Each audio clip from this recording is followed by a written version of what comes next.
These are the spiders in your house. Hello YouTube. So this video is going to be a little bit different. It's a bit of an in-betweener while I'm working on another deep dive into a single species. I thought I would give you folks a bit of a survey and an identification of all the different species of spider that I've found in my house in the past 6 months. So I'm not going to go as deep into the research on this one, but there is more of that coming. I'm working on it, I promise. Before I get into it though, I just wanted to say how blown away I have been by the response to this channel. To everybody who has liked, commented, subscribed, thank you. This channel has grown faster than I ever could have imagined. I have really enjoyed researching and putting these videos together, and I would love to continue doing that into the future, and all of you have made that a lot closer to being possible. And your comments and your feedback have been a huge encouragement, so thank you to all of you. This has been amazing.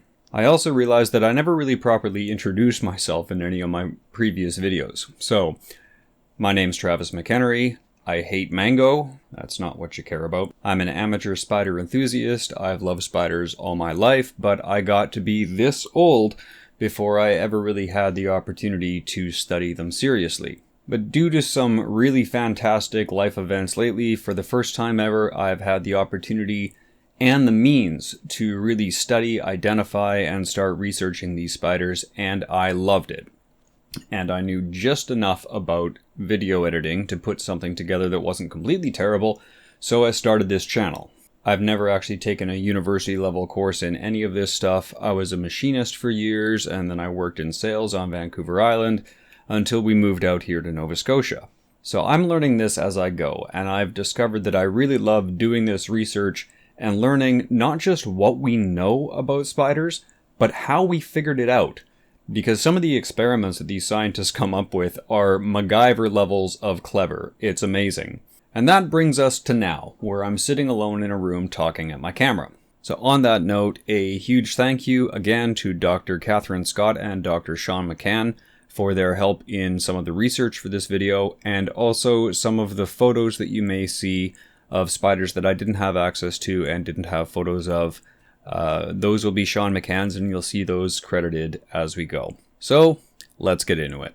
So what I'm going to do in this video is introduce you to some of the species of spider that I found in my house in the past 6 months, and hopefully this is going to help you with identifying the spiders that you find in your house. This will also give you an idea of what may lie ahead for this channel as we move forward, as you can probably expect to see in-depth videos on most of these species. It should also give you an idea what features you're looking for and what kind of details you need to pay attention to when you're trying to figure out exactly what kind of spider it was that just interrupted you while you were watching Grey's Anatomy. It's okay to like it, fellas.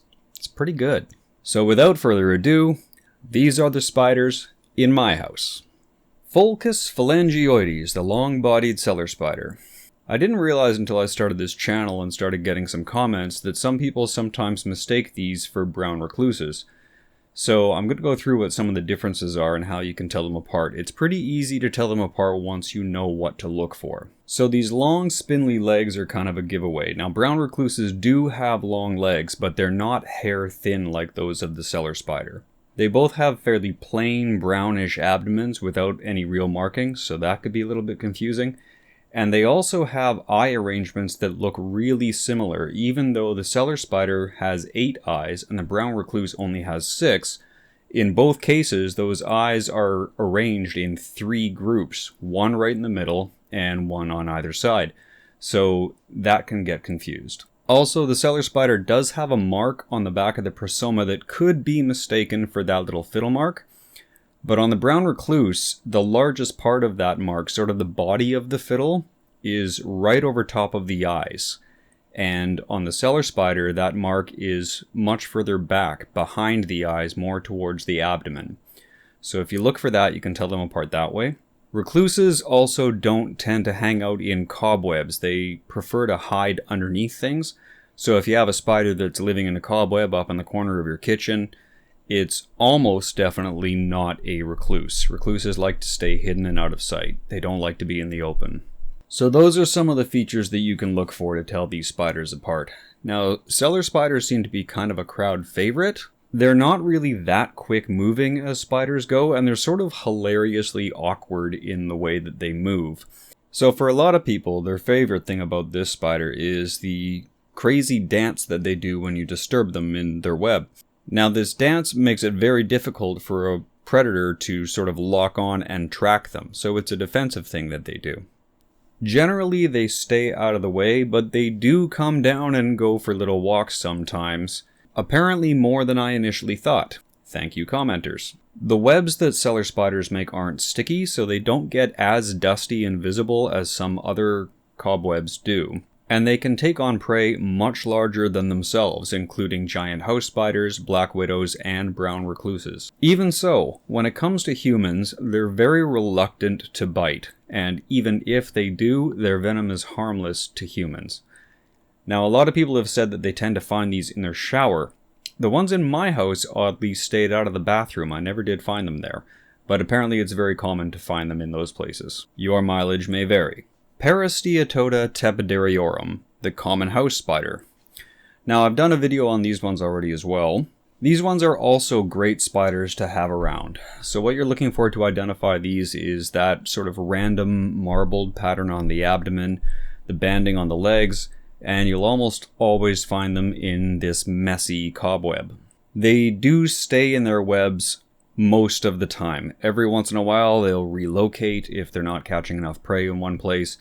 The males will occasionally go for a walk looking for a date, but for the most part they do stay put. These spiders really favor high prey traffic areas to put their webs, so they may actually be able to give you an indication of where some of the entry points for insects getting into your home are. Now that's my own personal observation. That last part isn't proven by anything.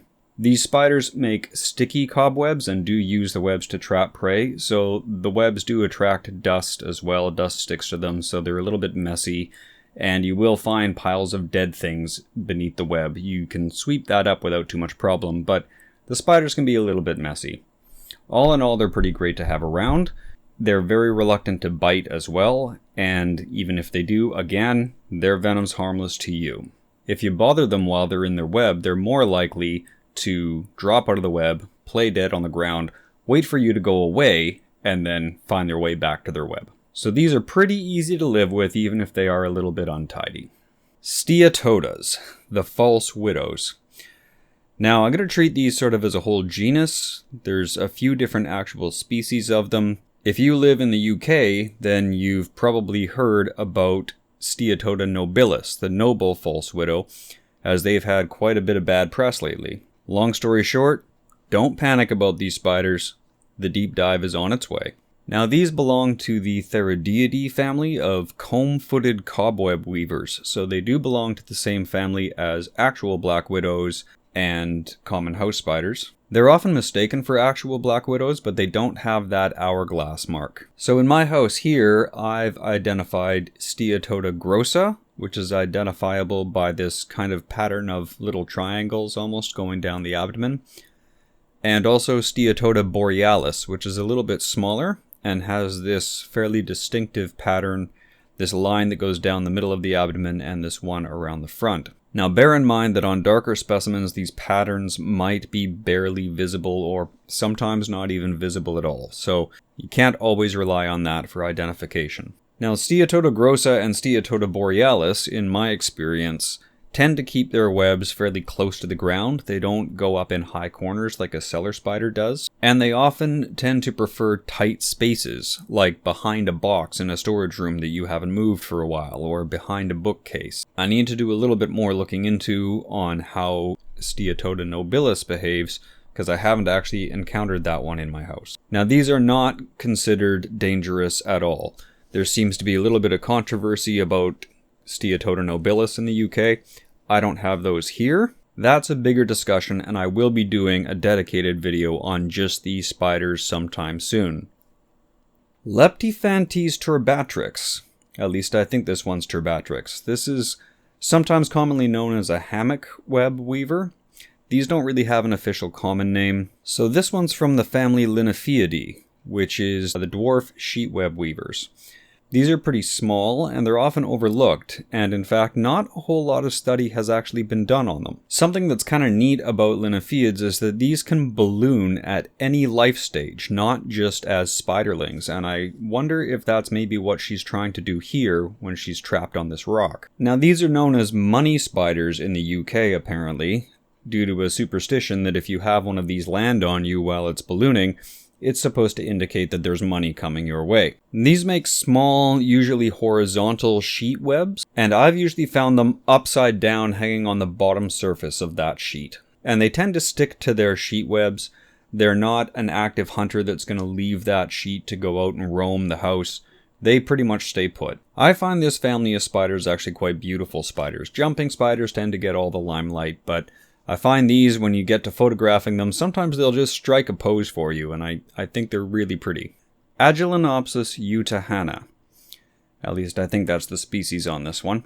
The entire Agelenopsis genus sort of goes by the common name grass spiders, so there's a few different kinds that all get referred to like that. These are in the funnel web weaver family, the Agelenidae, and they're all very fast. You're usually going to find these spiders on the ground, not so much on the walls or on the ceiling. They're not super avid climbers. This genus has these elongated spinnerets that sort of taper toward one end, so that's one way to sort of identify that family of spiders. These are another one that people sometimes worry about possibly being a recluse, but the obvious patterning on the abdomen and the eye arrangement are some giveaways here. And so being funnel weavers, these will make sort of an exposed sheet of web on the ground with a funnel-like retreat at one end, and that sheet is something that they can feel vibrations through, so it sort of functions as an extension of their senses. And these spiders are also completely harmless to you.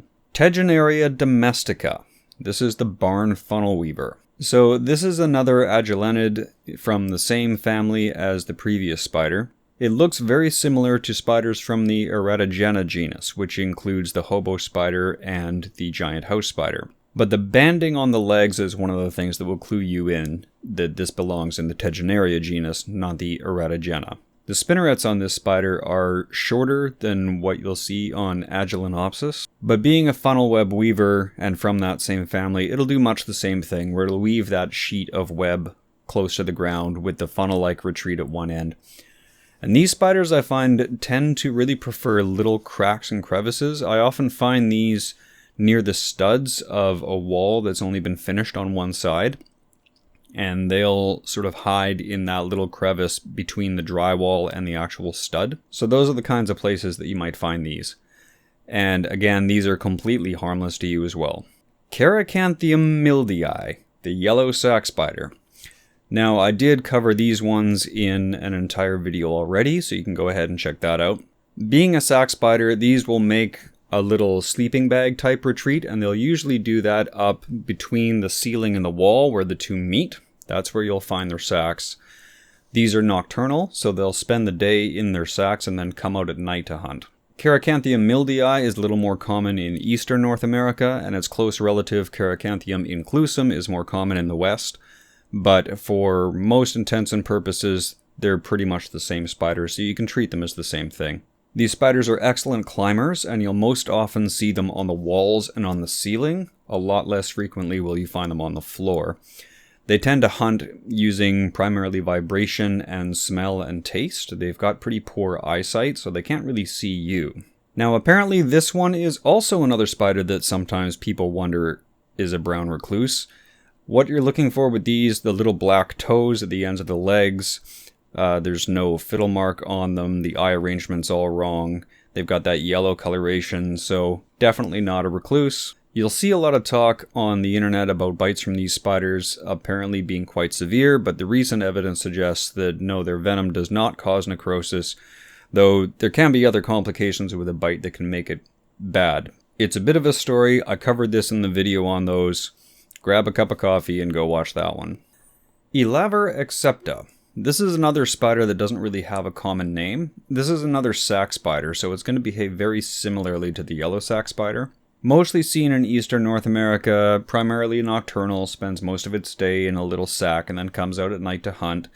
Same sort of idea, uses smell, taste, and vibrations to hunt, very poor eyesight. and you usually see it on walls and ceilings, not so much the floor. I have a bit of a soft spot for this particular spider. There's not a whole lot known about them, there hasn't been a lot of study on them, and it was also the first spider I ever successfully knocked out and revived to examine. These are also a good example of a tricky positive identification. The identifying feature on these ended up being the fact that it has 2 prolateral spines on the first femur instead of just having 1. Now you need a pretty close look to see that, and this genus also has this row of stiff bristles along the front of the abdomen here that help narrow it down. It's got some fairly distinct markings on the abdomen, so obviously again not a recluse for sure, though those markings can sometimes be a little bit faint. And this spider has never been accused of any kind of nasty bite, to the best of my knowledge, so these aren't going to hurt you at all.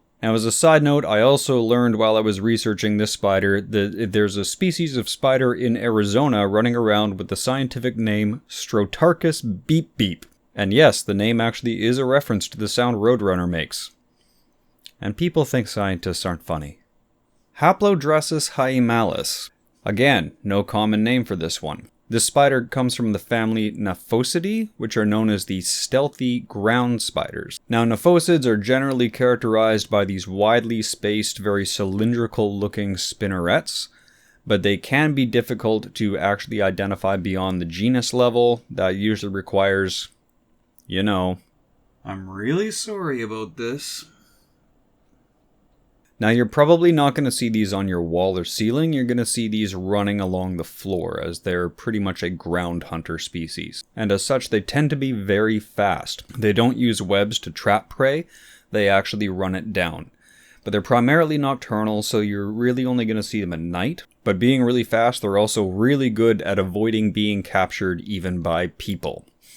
Again, this spider's never been accused of having any kind of dangerously venomous bite.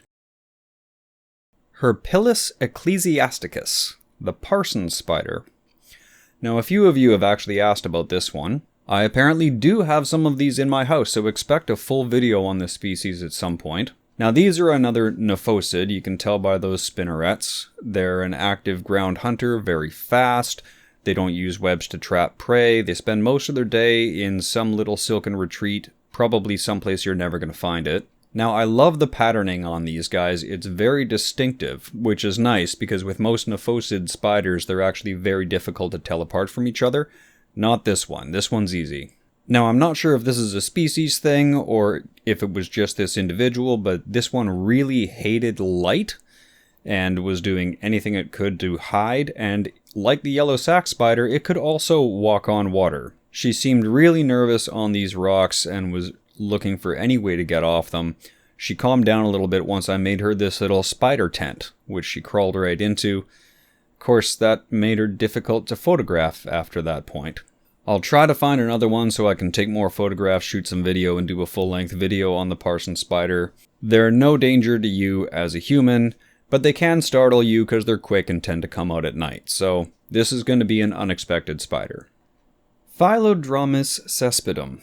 Now, I'm not totally positive on the actual species on this one, but it is a Philodromus genus. Now, these spiders are from the family Philodromidae, and these are the running crab spiders. These differ a little bit from what we normally think of as crab spiders, which are from the family Thomisidae. Thomisidae, or crab spiders, are ambush hunters, waiting on a flower and blending in, lying in wait for a pollinating insect to come along. Philodromidae, the running crab spiders, are active hunters, which actually chase down their prey. They've got kind of a unique eye arrangement, sort of widely spaced and wrapping all the way around the head. And their second pair of legs is usually the longest, and that's one of the distinguishing features. They do share that with regular crab spiders, though. Their legs are what's called lateral, meaning they sort of extend out to the side instead of up, and that makes them look and sort of move like a crab. And on Philodromidae, all of the legs are going to be roughly the same build, whereas on crab spiders, Thomisidae, you'll notice that the first 2 legs are much heavier built than the rear 2 pairs. So that's a way to tell these apart. You'll find these on the floor, on the walls, and usually during the daytime. Unlike a yellow sac spider, these are actually a diurnal hunter, they're not nocturnal. These too are sometimes mistaken for brown recluses, but again, obvious patterning on the abdomen and the eye arrangement gives it away right away that this is definitely not a recluse. And they have kind of this cool spiky hair that I really love. And again, these ones don't pose any threat to humans. Pachygnatha brevis. Now, I don't know a whole lot about this one, and this is the only photo that I have of it. This is from the family Tetranathidae, which are the long-jawed orb weavers. Now, I'm not 100% positive on the species on this one, but I did learn that at least one spider in the Pachygnatha genus weaves an orb web as a juvenile, but loses the ability to do so as an adult and actually becomes a ground active hunter, which I think is what this spider was doing here. It was trying to sneak past the common house spider that lived in my office window. But this is the only spider I've ever heard of so far that actually sort of switches guilds as it gets older, which I thought was really interesting. And I'm really looking forward to researching this one a little bit more. So those are the spiders that I've found in my house just in the past 6 months. Now that we're into winter, I don't see very many spiders anymore, but I'm sure come spring they'll be back. So let's talk too about some of the spiders that aren't in my house, but that I have found just outside of it. Araneus diadomatus. Now, just about everybody is going to be familiar either with this spider or with close relatives of this spider. They're very common on both coasts. I get asked about these a lot, so when I get to covering outdoor spiders, this one's going to be very near the top of the list. If you live anywhere near either coast, you've probably encountered these. This particular species doesn't seem to live more in the interior of the US and Canada, but there are close relatives that are very much like it that do. So these are orb weavers, meaning they make what we think of as the classic spider web orb web. And this particular species is characterized by this very distinctive cross shape on its abdomen. Now these orb webs can get pretty big, and the spiders themselves can get quite large too, which is why people very often want to know exactly what they are. But these spiders, despite their size, are absolutely harmless to you. They would much rather flee than bite, and they're great spiders to have around. These are the ones that are going to keep the mosquitoes down in the backyard. And they're absolutely beautiful spiders as well. Argiope aurantia. Now, I'd read about these spiders for years before I ever actually saw one, and I was thrilled when I did. So this is another orb weaver, and these spiders can get very large, as can their webs. And these ones make this zigzag pattern in their web, and there's some dispute over why exactly they do that. There's a few theories floating around. Now these ones will make an egg sac the size of a ping pong ball in the fall, and the eggs will actually overwinter in the egg sac and then hatch in the spring. While many people may be intimidated by the sheer size of this spider, these spiders are not aggressive at all, and they're very reluctant to bite. And even if they did, again, their venom is also harmless to humans. These would really only bite defensively if they were grasped or squeezed. I'm hoping to see some more of these come spring, and I will definitely be doing an in-depth video on this species. Lycosidae, the wolf spiders. Now, a ton of you have asked about this spider and want me to do a video on these. Here's the challenge with doing a video on wolf spiders for me. The primary book that I use for identification lists about 500 different species of spider in North America. Of the 500 that it details, 40 of them are wolf spiders. So there is a huge variety of wolf spiders in North America, and that doesn't even touch Europe or Australia. And these range quite a bit in size too, all the way down to 3 or 4 millimeters of body length on the smaller ones to 1.5 inches of just body length like the Carolina wolf spider. Let's go over what they all have in common though. So wolf spiders can look like a number of different spiders. They can look kind of like a hobo or like a fishing spider or even sort of like a giant house spider. So how do you know you've got a wolf spider? Well, the main giveaway is going to be again the eye arrangement. They're going to have a row of 4 roughly equal sized small eyes along the bottom of their face. And right above those, they're going to have 2 significantly bigger ones, and those are the ones that have the best vision. The last pair is further back on the head, almost on the sides, and this gives a wolf spider nearly 360-degree vision. All wolf spiders are going to have this eye arrangement. Now these spiders do have excellent vision. It's not quite as good as a jumping spider's, but vision is their primary hunting tool. They don't use webs to hunt. They probably can sense vibrations through the ground, but it's not their primary sense for hunting. They do use sight. Wolf spiders will also carry their egg sacs with them. Now they attach them to the spinnerets. They don't carry them in the fangs. This doesn't seem to slow them down very much, and they're pretty quick to begin with. And once those eggs hatch, the spiderlings actually ride on mom's abdomen for quite a while before they're ready to disperse. So for that reason, wolf spiders are known as some of the best spider moms out there. Some species are wanderers and other ones dig burrows, so there's a fair bit of variety even in the behavior of wolf spiders. Some of them can get pretty defensive if you bother them in their burrow, but for the most part these spiders are really not aggressive towards humans, and they're certainly not looking to come and bite you. And their venom isn't really dangerous to humans. Now, of course, with some of the bigger species, bigger spider, bigger fangs, a bite would mean a greater chance of infection, but the venom itself, it really does very little to a human being, despite wolf spiders appearing on a whole bunch of world's most dangerous spiders lists. So they can bite, but they seldom do, and they definitely don't go looking to. Now, I don't seem to have any in my house that I can find, but come spring I should have some outside, so look forward to an in-depth video on wolf spiders down the line. Linyphia triangularis. Now this is another sheet web weaver, sometimes called a hammock web weaver. I've only found one of these on the front of my house. There's a bit of a story behind these spiders. They actually didn't show up in North America at all until about 1983, when they showed up in one location in Maine. So they're a relatively recent introduced species from Europe.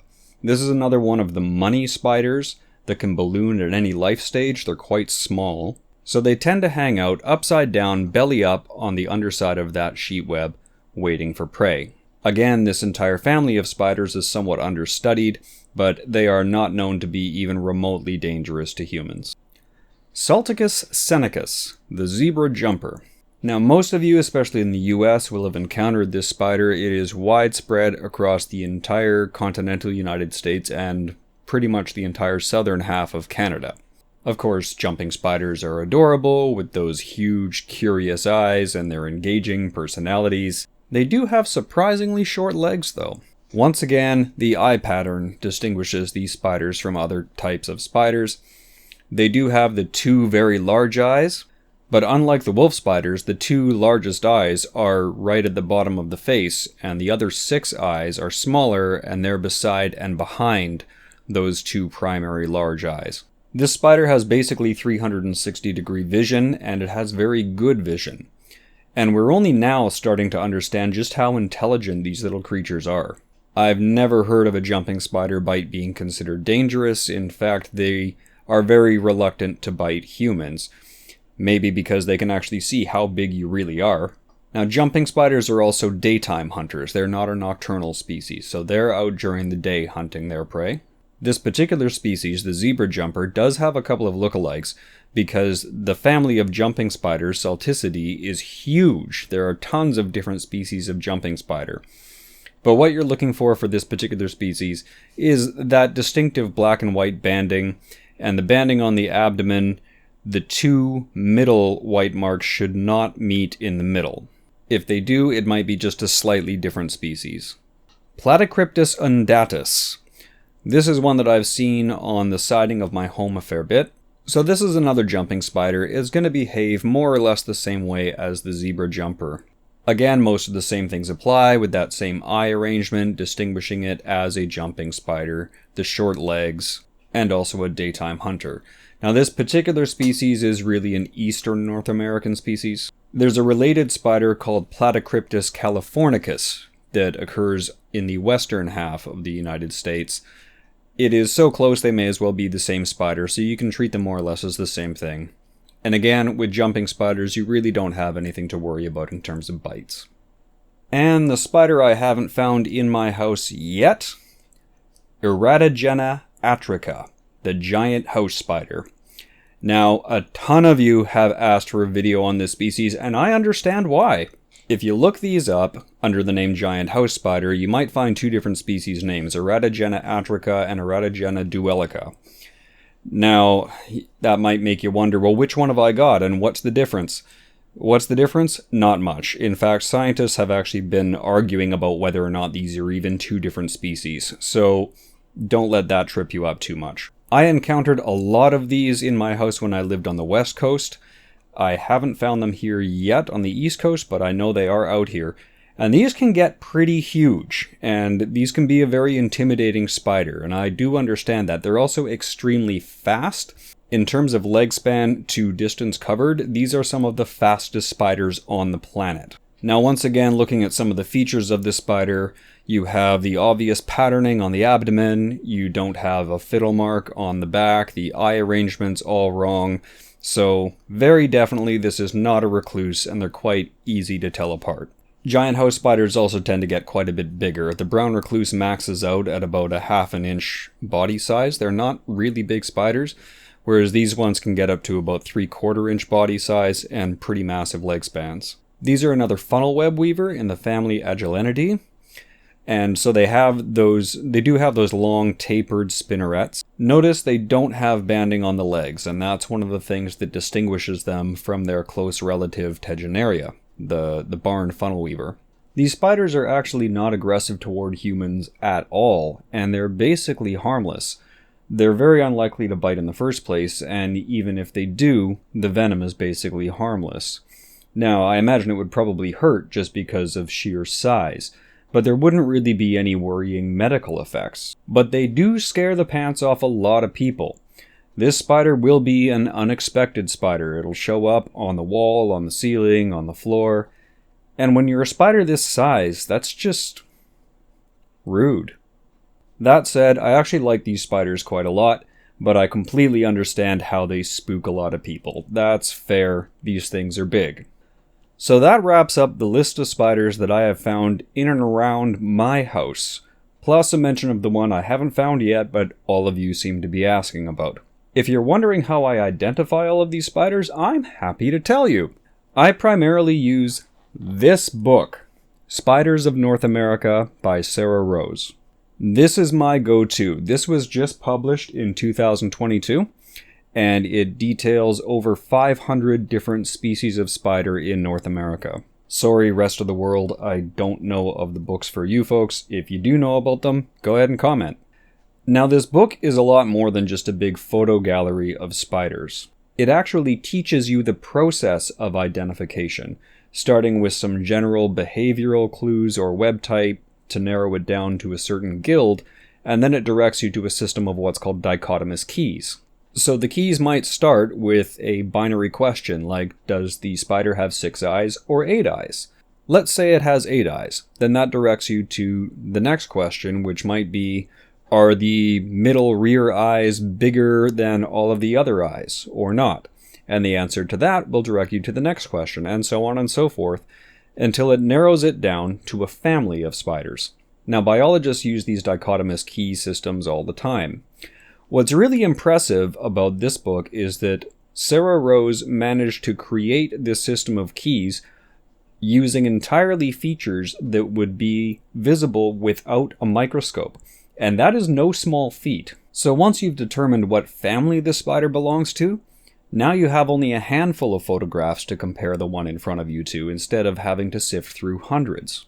There's tons of information in this book as well about techniques for catching and observing spiders, as well as a lot of information about their general biology and behavior. It doesn't go into very deep detail on each individual species, but it is an excellent identification tool. This is the book that I wish I'd had when I was 12 years old. So if you're gonna buy a book about spiders, and you should, I'd recommend this be the one. I've put a link below, you should definitely check that out. So that wraps up this one. Like I said, this video was a little bit different in that I didn't go into super detail on any one specific species, but I hope this gives you an idea of what spiders you might be finding in your house. I will be back with a species-specific video soon. I'm doing the research on it now. Some of that research is fascinating. Subscribe and hit the bell so you get notified when that one comes out. If you want to support this channel so I can keep doing this in the future, I've started a Patreon page where you can get additional research notes, additional photos, some behind the scenes footage is going to be on there, and I'll link that below. Again, thank you to everybody who has helped this channel grow. It means a lot to me and I appreciate it a ton. Thanks for watching. I hope you've learned something about the spiders in your house and in mine, and I hope to see you next time. Cheers.